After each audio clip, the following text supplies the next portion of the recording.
दोस्तों, किसी भी व्यक्ति की सफलता और असफलता इस बात पर काफी हद तक निर्भर करती है कि वह सही व्यक्ति की पहचान कर पाने में सक्षम है या नहीं।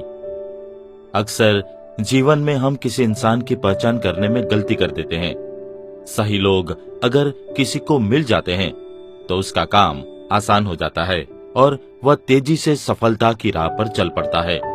वहीं गलत लोगों का साथ किसी का भी जीवन असफल बनाने के लिए पर्याप्त होता है। आचार्य चाणक्य ने अपने नीति सूत्रों में सही व्यक्ति की पहचान को लेकर विशेष तौर पर सावधानी बरतने का संदेश दिया है। अगर उनकी बातों को ध्यान में रखकर किसी काम के लिए व्यक्ति का चयन किया जाए तो सफलता की राह आसान हो जाती है। दोस्तों, आचार्य चाणक्य ने चाणक्य नीति में मनुष्य के जीवन के व्यवहार को लेकर विस्तार से बताया है। उन्होंने जीवन के व्यवहारिक ज्ञान पर बहुत जोर दिया है। उन्होंने अपनी किताब चाणक्य नीति में कुछ ऐसी बातों का जिक्र किया है जिससे आपकी मौत भी हो सकती है। अपने एक नीति सूत्र में आचार्य कहते हैं, दुष्टा भार्याम शठम मित्रम प्रत्यश्चोत्तरदायकः ससर्पे च गृहे वासो मृत्युरेवा न संशयः। अर्थात दुष्ट स्वभाव वाली पत्नी, नीच सोच वाला यानी कपटी दोस्त, सामने जवाब देने वाला नौकर और घर में रहने वाला सांप से हमेशा सतर्क रहने की जरूरत है। ऐसे लोग कभी भी आपकी मौत का कारण बन सकते हैं। आइए इसे विस्तार से समझते हैं। नीच सोच वाला यानी कपटी दोस्त। दोस्तों, आचार्य चाणक्य कहते हैं कि मनुष्य के जीवन में एक ऐसा दोस्त जरूर होता है जिसे वो अपने सबसे करीब मानता है और उसे सारी बातें बताता है। लेकिन नीच स्वभाव वाला दोस्त आपके लिए परेशानी खड़ी कर सकता है।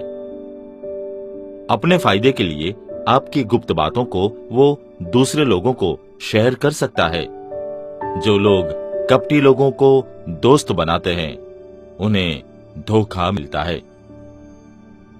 घर में सांप। दोस्तों, आचार्य चाणक्य के अनुसार जिस घर में सांप रहते हैं या जहां सांप निकलते रहते हैं उस घर को तुरंत छोड़ देना चाहिए, क्योंकि ऐसे घर में हमेशा ही मौत का डर बना रहता है और वो आपकी मौत का कारण बन सकता है। हर बात पर जवाब देने वाला नौकर। दोस्तों, घर में कभी भी ऐसा नौकर नहीं होना चाहिए जो हर बात पर आपको पलटकर जवाब देता हो। नौकर घर की हर बात को जानता है, ऐसे में जवाब देने वाला नौकर आपके लिए मुश्किलें खड़ी कर सकता है।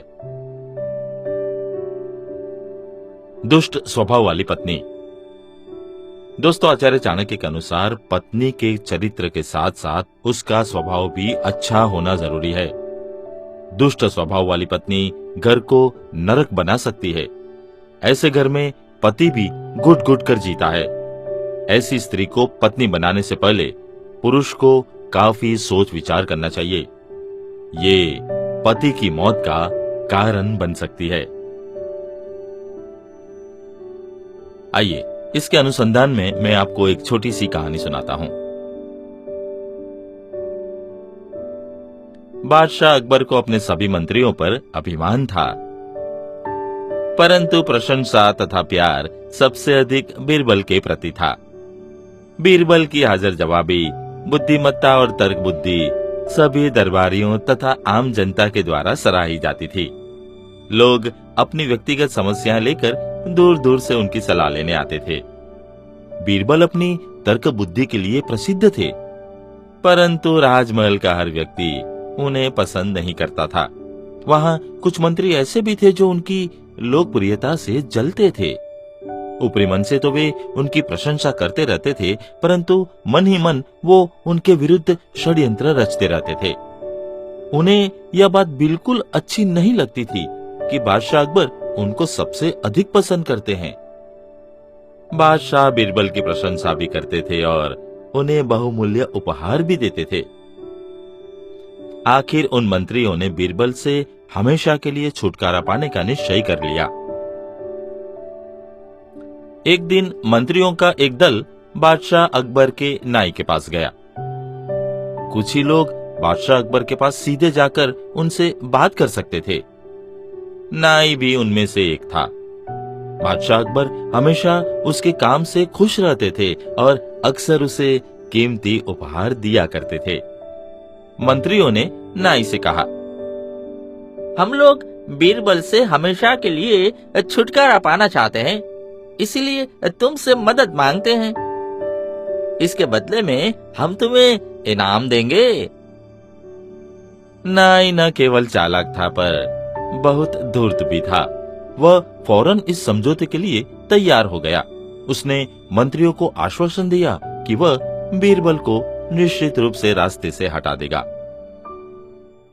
अगली बार जब बादशाह अकबर ने उसे बाल काटने के लिए बुलवाया तो नाई ने बीरबल को रास्ते से हटाने की योजना बनाई। बादशाह अकबर के बाल काटने का काम करते करते वह उनसे बातें करने लगा। बादशाह सलामत, कल रात मैं सपने में आपके पिताजी से मिला। यह सुनते ही बादशाह अकबर की आंखों में चमक आ गई। स्वर्ग में उनके क्या हालचाल है? वहां वे खुश तो है ना? बादशाह अकबर ने पूछा। जी जहांपना, वे खुश है। नाई ने कहा। लेकिन वे आपको याद कर रहे थे। शायद वे वहां अकेलापन महसूस कर रहे हैं। बादशाह अकबर उदास हो गए। उनको दुखी देखकर नाई बोला, मुझे लगता है उन्हें वहां किसी के साथ की जरूरत है। अगर आप किसी ऐसे व्यक्ति को वहां भेज दें जो उनका मनोरंजन करे, उनको हंसाएं और वहीं पर रहें, तो वे जरूर खुश रहेंगे।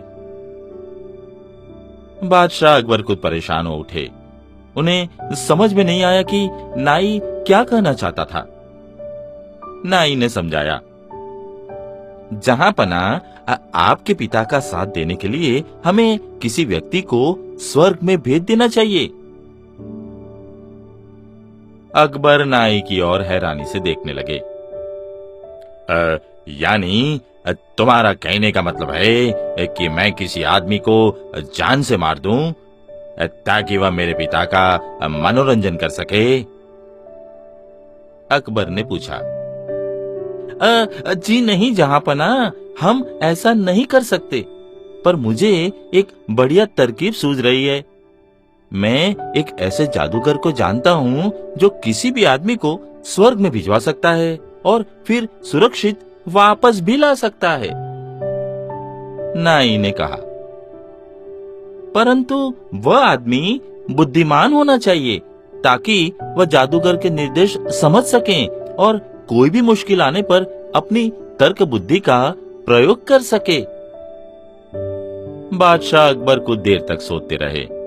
वे नाई के उस युक्तिपूर्ण सुझाव से बहुत प्रभावित हुए, पर उन्हें यह समझ में नहीं आया कि इसके लिए किसको नियुक्त करें।